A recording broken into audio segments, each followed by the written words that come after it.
Passport आता नागरिकत्वाचा पुरावा नाही. एमईए स्पष्टीकरण. भारतीय पासपोर्ट हा केवळ प्रवास दस्तऐवज असून तो नागरिकत्वाचा अधिकृत पुरावा नाही, असे परराष्ट्र व्यवहार मंत्रालयाने म्हणजेच एमईने स्पष्ट केले आहे. 24/2/2026 रोजी 14व्या पासपोर्ट सेवा दिनानिमित्त मंत्रालयाने हे महत्वपूर्ण स्पष्टीकरण दिले. मंत्रालयाच्या म्हणण्यानुसार पासपोर्ट केवळ भारतीय नागरिकांनाच दिला जातो, मात्र तो एकट्याने नागरिकत्व सिद्ध करण्यास सक्षम नाही.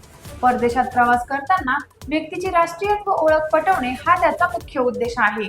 पासपोर्ट हे सरकारी मालमत्ता असून ते कधीही रद्द केले जाऊ शकते. आधार कार्ड, मतदान ओळखपत्र आणि पासपोर्ट या तिन्ही महत्त्वाच्या ओळखपत्रांना नागरिकत्वापासून वेगळे ठेवण्यात आले आहे. सर्वोच्च न्यायालयानेही वेळोवेळी स्पष्ट केले आहे की आधार केवळ ओळख व निवासाचा पुरावा आहे.